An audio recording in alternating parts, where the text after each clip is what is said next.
Tjenare and welcome to the channel. What you see in the background here is my ultimate VR test for Assetto Corsa Competizione. I've been playing around with the settings for a couple of days and I found pretty good results, but that was only with 10 cars visible in good weather. So I decided I need to find settings that I can run with 20 visible AI cars on track in rain and also night. So I started a race at Bathurst with 24 times time multiplier, so it goes into night soon here, and it works. And to get this work you have to do some compromises. I've only run my headset in 60 Hz. I can't make all this happen with 90 Hz. It's too much for my system. And yeah, you can see my specs below in the description of this video. And the image is not super sharp, but it's more than playable and very immersive. Yeah, compromises, as I said, this is 20 AI cars in bad weather and at night, so it's gonna be pretty heavy on the system. So, okay, let's go through the setup of this.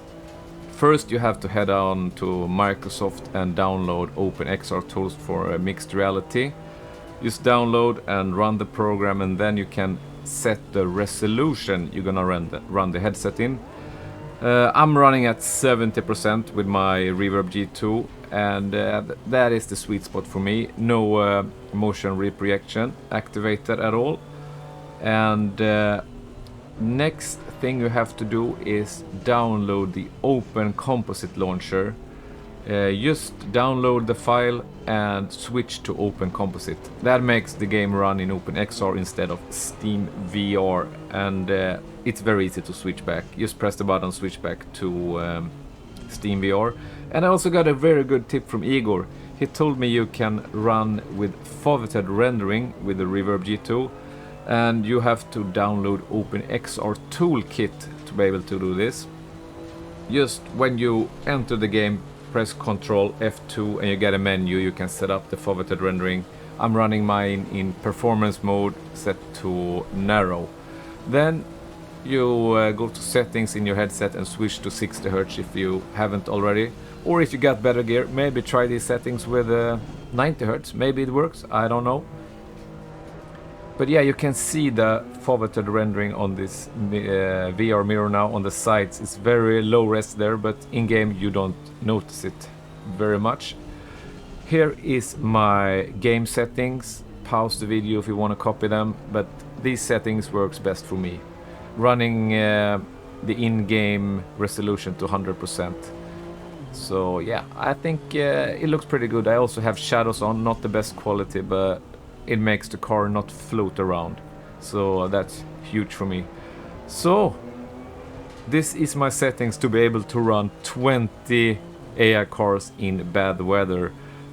Yeah, I'm gonna keep quiet and you can watch the end of the race. And yeah, we're heading into night now any minute, and this race was one of the most immersive sim racing experience I had this year. It was just so awesome driving with so many cars in this bad weather, and the transition to night in ACC is awesome, especially at Bathurst, seeing all the lights in the village coming down from the mountain. Super awesome. Alright, thank you very much for watching. Yeah, these settings are not for everybody, but they work really good for me and makes ACC very enjoyable for me, because I was not able to run this title in VR at all before, and be able to run 20 cars in all scenarios is really good. And yeah, one thing to mention, I have DLSS on in this race, but you can run these settings with DLSS off if it's not raining. Then you got the stable 60 FPS. It's just when it starts rain I have to activate that, because this fog and rain splatter makes the performance go down very, very bad. So when it's not raining, turn DLSS off and you get even better image quality.